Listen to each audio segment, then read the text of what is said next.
एक समय की बात है। गुजरात के एक छोटे से गांव में एक निर्धन लड़का रहता था।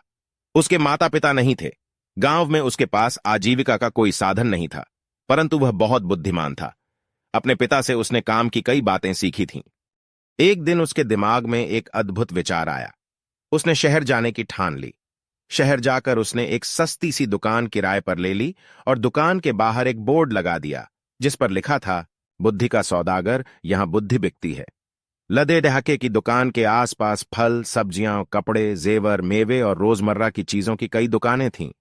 सारे दुकानदार उस लड़के की खिल्ली उड़ाते, भाई, यह दुकान तो बड़े गजब की है, अब तो अक्ल भी बिकाऊ हो गई है।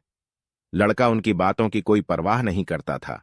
वह दिन भर आते जाते ग्राहकों को आवाज लगाता रहता, आओ आओ, बुद्धि ले जाओ, एकदम खरी, सस्ती और उपयोगी, एक दाम, सही दाम, आओ साहब, ले जाओ।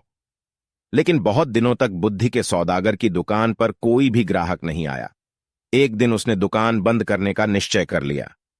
तभी एक धनी सेठ का मूर्ख लड़का उसकी दुकान की ओर से गुजरा। उसे समझ नहीं आया कि यह कैसी दुकान है, कोई फल या सब्जी होगी। मेरे पिता मुझे हमेशा निर्बुद्धि और मूर्ख कहते रहते हैं, क्यों ना थोड़ी बुद्धि खरीद लूं। यह सोचकर उसने सौदागर लड़के से कहा, एक सेर बुद्धि के कितने पैसे लोगे? लड़के ने उत्तर दिया, मैं बुद्धि तौलकर नहीं, उसकी किस्म के हिसाब से बेचता हूं। मेरे पास तरह तरह की बुद्धि है, सबका दाम अलग अलग है। आपको कैसी बुद्धि चाहिए? तो ठीक है, एक पैसे में जिस तरह की बुद्धि आए दे दो। सेठ का लड़का लापरवाही से बोला। सौदागर लड़के ने कागज की एक पर्ची निकाली और सेठ के बेटे को दे दी। उस पर्ची पर लिखा था, जब दो लोग झगड़ रहे हों तो वहां खड़े होकर उन्हें देखना बुद्धिमानी नहीं है। सेठ का बेटा खुशी खुशी घर पहुंचा और अपने पिता को कागज की पर्ची देते हुए बोला, देखिए पिताजी, मैं एक पैसे में अक्ल खरीद कर लाया हूं। सेठ ने पर्ची पढ़ी और तमतमाकर बोले, मूर्ख, एक पैसे में यह क्या लाया है? यह बात तो सभी जानते हैं, तुमने मेरा एक पैसा डुबो दिया।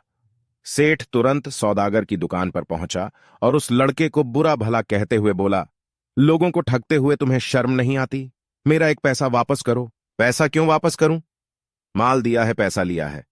लड़के ने कहा, ठीक है, ये लो अपना कागज का फटा टुकड़ा जिसे माल कह रहे हो। नहीं चाहिए हमें तुम्हारा माल, यह लो। कहते हुए सेठ उसकी पर्ची वापस करने लगा। पर्ची नहीं, मेरी सीख वापस करो।